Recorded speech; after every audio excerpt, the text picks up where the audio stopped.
Chennai love story అనగానే నేను ఒక్కసారి ఫ్లాష్ బ్యాక్లోకి వెళ్ళి మీరు అనుకునేది కాదండి.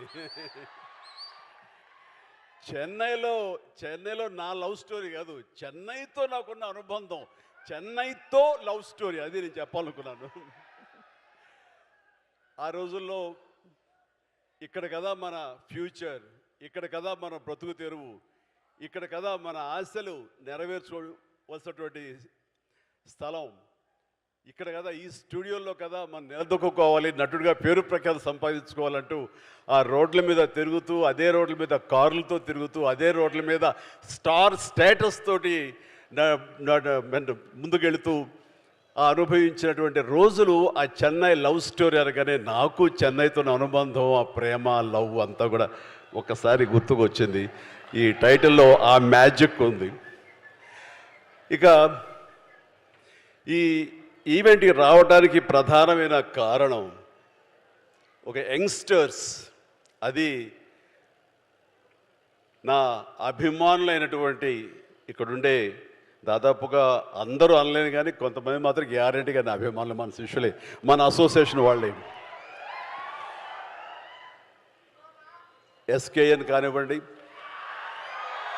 సాయి రాజేష్, అలాగే ఈనాటి birthday boy Ravi Varma director, first of all happy birthday. అలాగే ప్రతి ఒక్కరికి, ముఖ్యంగా కిరణ్ అబ్బవరం, తాను ఇక్కడ లేరు, స్వర్గస్థులైనాడు, ఆయన బ్రదర్, ఆయన అసలైన నా అభిమాని, ఇతను పవన్ కళ్యాణ్ అభిమాని. సో ఇంతమంది యంగ్స్టర్స్ అభిమానులుగా ఉన్నారు, కానీ నా అభిమాన పాత్రుడు మనీష్ శర్మ, నాకు మరో తమ్ముడు. మా ఇద్దరి యొక్క జర్నీ అత్యద్భుతమైన మ్యాజికల్ మ్యూజికల్ జర్నీ.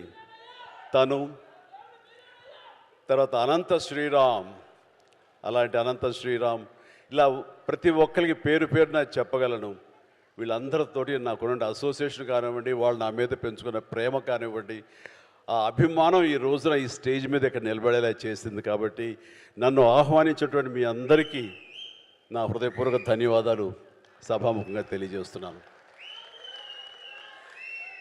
ఇక్కడ ఎవరైనా సరే నా అభిమానులు అంటే ఇష్టపడతాను, కానీ అభిమానులు పైకి వస్తే కనుక నా ప్రాణప్రదంగా చూసుకుంటాను. నేను ప్రతి ఒక్కరికి చెప్పేదంటే, అభిమానం కనబరుస్తూ ప్రేమ చూపించారు అంటే అందులో నేను విశేషం ఫీల్ అవను, కానీ నా అభిమానులు ప్రయోజకులు అయ్యారు. నన్ను ఇన్స్పిరేషన్గా తీసుకుని, నన్ను స్ఫూర్తిగా తీసుకుని, వాళ్ళ తల్లిదండ్రులు, వాళ్ళ సమాజం, వాళ్ళ ఇంట్లోని పెద్దలు అందరూ చుట్టుపక్కల వాళ్ళు గర్వించేలా స్థాయికి ఎదిగారంటే అది నాకు నిజమైనటువంటి మీరు చూపించే ప్రేమ. అలాంటి తమ్ముళ్ళు కనుక, అలాంటి సోదరీమణులు కనుక ఉండుంటే వాళ్ళని చూసి ఎప్పుడు నేను పరవశించిపోతుంటాను, చాలా ముచ్చట పడిపోతుంటాను. ఈ రోజున ఈ స్టేజ్ మీద ఉన్నటువంటి ఆ అభిమానాలను చూసే నేను నిజంగా చాలా ఆనందంకి లోనవుతున్నాను.